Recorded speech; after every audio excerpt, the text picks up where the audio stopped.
Hello and welcome to Spark by Jana Marie Foundation. Through these web-based videos, we'll provide an opportunity to create dialogue and engage in open and honest conversations about mental health in today's world. I'm Marissa Vasiri, president and founder of the Jana Marie Foundation. The Jana Marie Foundation harnesses the power of creative expression and dialogue to spark conversations, build connections, and promote mental well-being among young people and their communities. The COVID-19 pandemic has brought many challenges to our lives, and with it has come uncertainty, altered daily routines, and social isolation. Sports teams of all levels have seen postponements and even cancellations. And all of this has led to questions and heightened awareness about mental and physical health. Today, we sit down to discuss the mental well-being and resiliency of student athletes and ways we can support young people in our lives as they continue to cope with current situations. The strategies and concepts that we discuss today will be beneficial to all young people as they deal with overcoming adversity. I'm honored to be joined with Miriam Powell from Jana Marie Foundation, our Community Engagement Manager, as well as Dr. Carl Ohlson, Assistant Athletic Director for Performance Psychology Services, and Adrianna Napoletano, Assistant Director of Performance Psychology Services. Good morning. Morning. Good morning. Thank you so much for joining us for this important conversation today. Yes, Carl and Adriana, thank you very much for being here with us and having this conversation. And really, we'd just like to start by asking each of you to provide a brief overview of your role specifically with Penn State Athletics. Sure. And thank you for having us today. It's a pleasure. Looking forward to this. So we're really fortunate at Penn State when we talk about the mental health and wellness space, because we have two very different services that partner together. So we have the counseling and psychological services to work with the traditional mental health concerns. And then we in the performance psychology department of athletics get to focus on the psychology of elite performance. And we pull on a lot of the same strategies, but the focal point is really getting people to get the most out of themselves on a consistent basis. So philosophically, we approach things with three big buckets. And I'll give you a little bit of an example of those three before I kick it over to Adriana for kind of what that looks like. We start with the first bucket of championship mindset. And the mindset, we use mindset very intentionally because a mindset is something you get to choose before anything happens. And then you get to bring it with you. And then you get to continue to make choices about that mindset in advance of and also in response to everything that happens. Then we talk about championship thinking. In that bucket, we have some of the traditional sport and performance psychology strategies, such as looking at confidence as a skill, how to reframe and reset yourself, working on your attention control and energy management, and really managing the things that you experience physiologically and mentally and emotionally. And then things like probably the skill that sports psychology is most known for is imagery or visualization, getting those mental reps so you're rehearsing in advance of a situation how you want to respond to that situation. We use the term performance psychology because you can do all of that for athletics, and you can also do it on a job interview or an exam or just in life. Right, it's taking control of those controllables. And with the focus on a championship mindset up front, and then engaging in those championship thinking skills over time, what we hope to develop is championship habits. So this becomes a natural way of being. And the phrase here at Penn State, excellence is a state of mind and a way of life. And we like to look at everything in that holistic manner as much as possible. So, and also last September, Adriana joined the team, and with enhanced skill sets that we never had before in this department, and that was a game changer. And with that, I'll kick it over to Adriana. Thanks, Carl.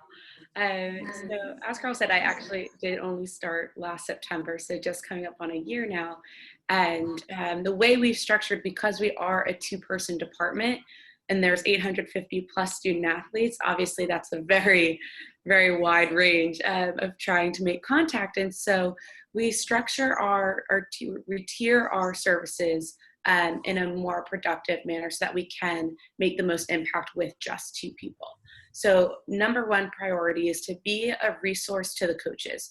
right? The coaches are the ones who are leading their vision for their team. They're the ones who have the most contact with the student athletes. They're the ones who need that education that we can provide and support that we can provide to make sure that their messages are connecting with the athletes, right? Make sure that they're coaching in the affirmative, using those sports psych skills to get the best out of themselves and their team. Our second tier of services would then be that team education and team development. So working in a big group, doing a whole team session, coming in with the coach's idea of where the team is at and what they need, what they're seeing from their team, what could be most beneficial from there, and then checking in with the team. Hey, what are you guys seeing? What are you guys feeling? How can we support? And then really making it a dialogue. It's never, we're coming in with slideshows and we're coming in with a prepackaged material. It's always conversation based and really holistically supporting them. From there, our third tier of services would then be that one-on-one contact. So let's say we come in and talk to a team about confidence as a skill or attention control and refocusing, but they really want to work on their specific aspect of taking control of, championship mindset and living that every day. We can offer that one-on-one support anywhere from a 15-minute check-in to a longer session. It's totally their call. And the athlete's always at the center of the conversation. They're the ones reaching out. They're the ones that really are proactive in this and making sure that they're taking control of the conversation. We're really here just for support and as a sounding board and to guide them in best practices. Thank you so much for sharing about your work and how engaged you are with the student athletes. I can imagine, with so many of these different professions that COVID-19 has really shifted the way that you guys work and are able to connect with the students. From the sounds of it, it seems like, kind of maybe prior to March, it was a lot of face-to-face interactions, a lot of, like you said, conversation-based, being around the teams and the athletes. And so how has it shifted since the start of the pandemic? No, it's a great question, and it's actually might be a little bit of a surprising answer. That hasn't shifted that much. The biggest thing is we're rarely in our offices anyway, unless we're doing one-on-one sessions. So we're out in the natural environment with the coaches and with the teams all the time. So the biggest shift has been the environment, going from Zoom to Zoom or phone call to phone call, depending on the day, and then nothing else really changes, except for it can get a little bit exhausting on the eyes, right? We have to be able to be really good at building in a break to focus on something else or walk around or something like that. But generally, the work hasn't changed much at all. And a lot of that has to do with the fact that, as Adrianna said, we have always put the teams at the center of the conversation and the coaching staff, so depending on which conversation it was. But because we always went there first, we built some very strong relationships right up front, and that has been sustained. So now, as people become seniors on a team, they're advocating for our work. As new coaches come on board, the coaches that have been here for a while are advocating for our work. So the relationships that were in place allowed us to pretty much normalize things very quickly. And I use that word intentionally because we had a strategy when it was obvious that things were getting really interesting. And we knew that at some point in the very near future, we were going to be having to shift into a virtual environment. Our last day in the office, we just got together and said, okay, let's bring everything home that we know we're going to need to operate. And then we're going to do 3 things to guide ourselves. And we're going to make an immediate impact, which is going to be with the coaches, because they're going to be looking after everybody else. So look out for the coaches. And then we're going to normalize our work. So it's the staff meetings and the team meetings and the leadership council and individual and all that stuff. And then we're going to innovate, and we're going to look at different ways to get new information out there to benefit everybody, and even get a chance to work with some of our administrators and so forth. So really, it didn't change all that much. Thank you. One of the big conversations that have been out there right now is, how important teams are, right? For that social connection, for just being that safety net and having those role models of coaches and those trusted adults that our youth can really go to. And so with the talk of cancellations and postponements of seasons, what can adults do to continue building those relationships and those teams, even if they can't be necessarily together in the same kind of way that they're used to? Yeah, that's a great question too.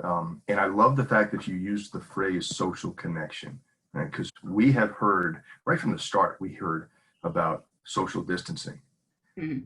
We started advocating to the athletic department, how about we change the language? Instead of social distancing, how about we make it physical distancing and social connection? It's really what we're after, because human beings under stress can end up going on islands, and then they can spend a lot of time alone with their thoughts without processing it. And those lonely times on the island are not helpful, right? And so the ability to stay connected is super important. So we looked at a variety of different ways to make sure that we were staying connected with the folks that we look after, and also that they were staying connected with each other as well. So it is a little bit more challenging, but there's golden opportunities in here too, because we can stay connected around different things. It can be the sport, because that's part of their identity. It can also be just checking in on life. It can be learning more about each other. And we have some teams that got really good at just sharing aspects of their life that they hadn't been able to experience for a while, but then when they went home, they did. Or we've seen, bring your pet to Zoom day.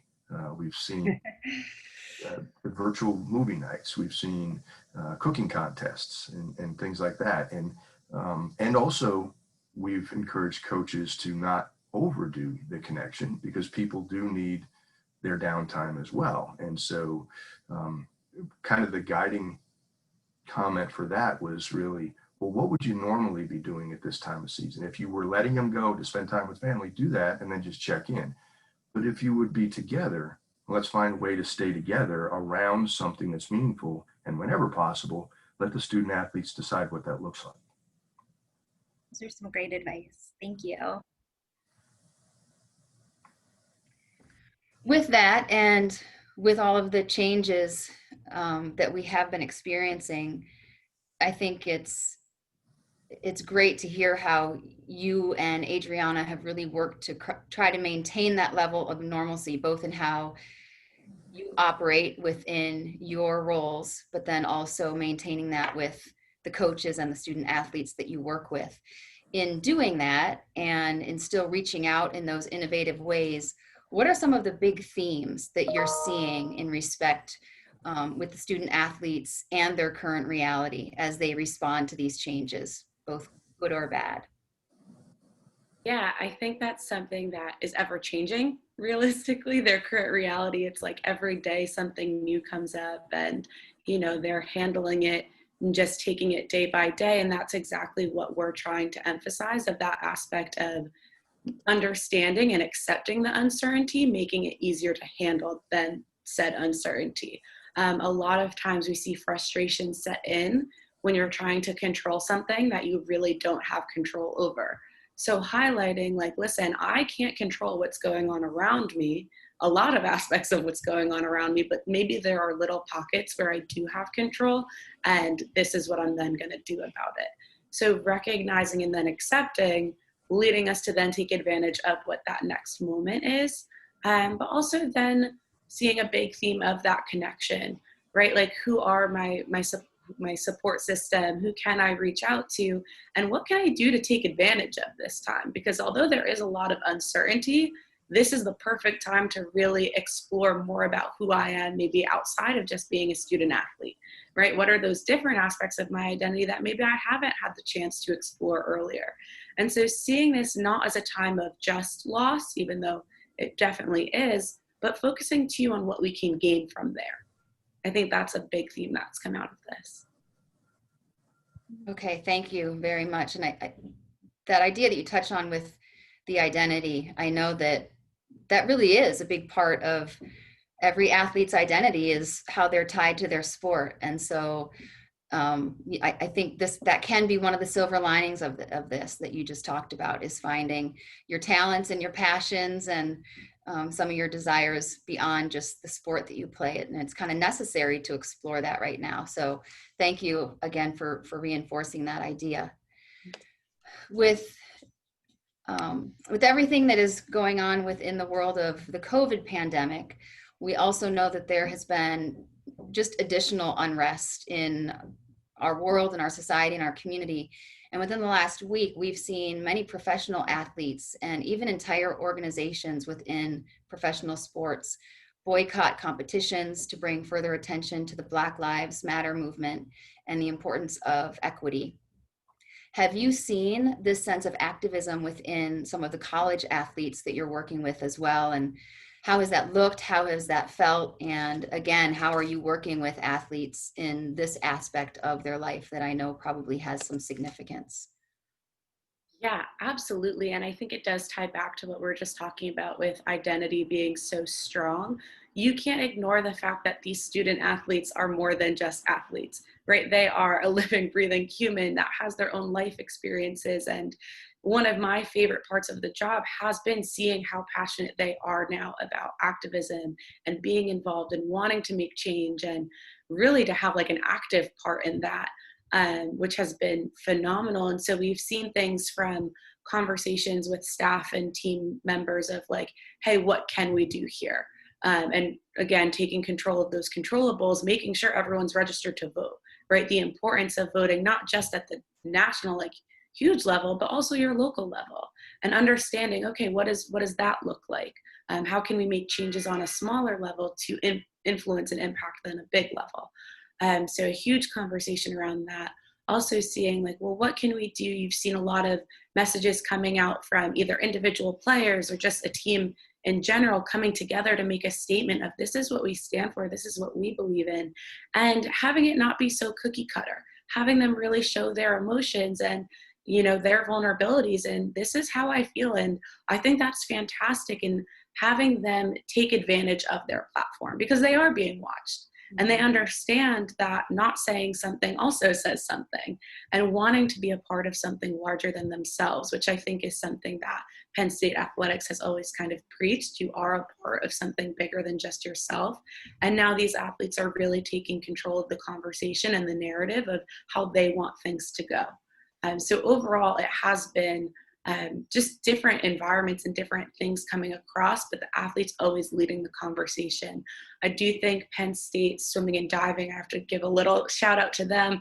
Their Twitter feed has been geared towards education, right? Because you can't preach to other people. You're not gonna, change anyone's mind on social media, but you can try and educate. And so they've been throwing out like, hey, vocab, when you see the word caucus, what does that mean? How does that apply? What can I do? And it's just really education focused, which has been fantastic because maybe you are reaching an audience that wouldn't have had access to that earlier. So really expanding their reach, really cool stuff coming from the student athletes. They're phenomenal. That's great. That's really great to hear, actually. Yeah. Thank you. It's been really fascinating hearing you talk about just their resiliency as a whole and their ability to just, like you said, really be looking at things beyond themselves. And that's really a lot of the work that we do as a foundation, as well as, just education about so many of these different points. And I know one of the big questions that we keep getting is, there's so many changes right now, and it's challenging for our kids, it's challenging for our grown-ups, just to figure out kind of that next step and what do we do? And, here we are again now talking about sports and schools, and are they staying open? Is there going to be some transitions coming up? What does this look like for our youth sports in the area? And so, for our parents that are listening out there, what can we really do to help them, just to help our young people overcome these adversities and really come out stronger? How do we get them to focus on the things that they can control, and how do we use this as a growth experience rather than focusing on all that our kids are giving up right now? Yeah, absolutely. And I think for parents and athletes in general, this whole scenario, everything that's been going on, has really highlighted the importance of focusing on the process and not the outcome, right? Like the outcome has usually been, competitions, like we're going to practice so that we can compete. And in parts of that, I mean, competition is phenomenal. We love competition. That's why we're competitive people. That's why you're an athlete, you know, or why you do what you do. But what's been going on has given us the chance to focus back on why we're doing what we're doing, right? Let's fall back in love with the sport. Let's fall back in love with doing the work that gets us to prepare for competition. But the focus is not now on this outcome of what we get from it, but really like what we get from doing it, what we get from being involved in something bigger than just us, or what we get the benefits of physical activity and social connection, and finding creative ways to then do that, right? So it's kind of the same thing as before. If maybe one outlet we've lost the competition with seasons being canceled, unfortunately, but we do still now get this opportunity to see what can we do with it, right? I can still maybe turn my living room into a home gym and, you know, get creative in the backyard with your kids and find different ways to connect with them and their sport or whatever their outlet may be. I'll tap onto that for just a second, because there's two things that are may sound a little bit different that we've been educating folks on for the last several months now. One is the notion that adversity provides you an opportunity for adaptation, right? So if you can embrace a philosophy of adaptation, you will grow. So that adversity, adaptation, growth piece is super important. It's way better than focusing on what you don't like about a situation. You can still not like the situation and also appreciate that you're going to adapt and then grow the process. And then the other thing is, along with the creativity and the innovation and the connectedness and everything, is the idea that there's an opportunity to dominate the basics. And if you look at any team, if they choose to take what they have and dominate the basics, the team that does that the best is going to be the most successful when they get back to normalcy. Those are great points, and sometimes things that we overlook is how important those basics are, just for our growth and building that strong foundation to bring us to that next level. So thank you for taking the time to point that out. There are quite a few words in both of your responses that I think are just really important to repeat here for a second. That first one, Adrianna, is opportunity. And just looking at that opportunity when it comes to change, which is another word, you know, that we're hearing all the time. And then with that, the growth that can come from it. And I think those three words, opportunity, change, and growth, and hopefully that growth in the end is positive. It's hard, and that's the difficult part. Change is hard. And this change has certainly been hard and continues to be challenging for everybody. But that idea of growing from it, and hopefully in a positive way, I think is really important, and a message I hope that we all can take away from this conversation. I feel like the relationships, you know, we're focusing on primarily are coaches and student athletes, but there are a lot of parallels with those relationships, and we really hope that this conversation will reach a broader audience. So, you know, you can have teacher and student, and, you know, parents and their children and their families that kind of parallel that idea of coaches and their athletes. So when you are talking with these coaches and you are talking with these athletes, what are they finding as challenges that they ultimately need to overcome as part of this growth and this change? And the biggest thing is, what is the positive that they are taking away from this, both coaches and athletes? Yeah, I mean, I love what you had just said about, I mean, change is difficult, right? But it's necessary. And so then moving forward with that, one thing that has come through as a challenge is definitely that lack of physical in-person connectedness, right? At first, that's what we saw a lot of. Oh, well, if I was usually in season, I'd be spending so much time with my teammates, I'd be spending so much time with my athletes, right? And so how can we still connect without either going overboard with Zoom fatigue, which we've seen, or, you know, without completely dropping the ball? How can I make this purposeful connection? And so that has been the biggest challenge, but they have done such a great job since. I mean, it's really been a decent amount of time now, kind of figuring that out and understanding the balance of when and how to connect and make it meaningful. Whereas one of the positives I think that has really come out of this is understanding that as a coach or as a teacher, you spend a lot of your life pouring into your profession.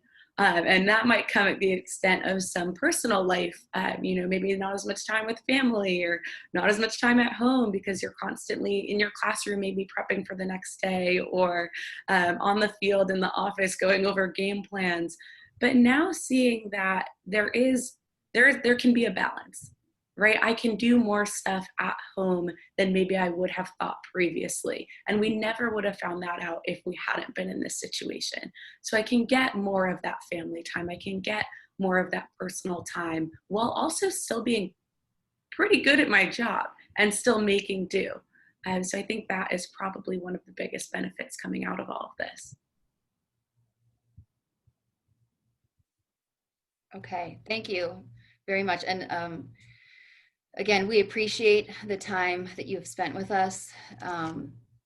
This has been great for Marissa and me, I know. And I think that this is going to spark a lot of conversation as we share this out. So as we bring this to a close, again, a special thanks to Dr. Carl Ohlson and Adrianna for joining us in today's conversation. And Spark is just that. It's an opportunity to spark dialogue, to build connections, and strengthen our communities by joining in these important conversations that we can have together. So we thank those who are tuning in and watching this program. We hope you have found this topic to be incredibly helpful and meaningful, and we look forward to sharing time together with you again soon. For more information about Jana Marie Foundation or for future information on Spark episodes that we have coming up, please visit our website at janmariefoundation.org. Thank you again for a wonderful way to start the day with this information, Carl and Adrianna. We are really grateful. Thank you. Thank you. Thank you.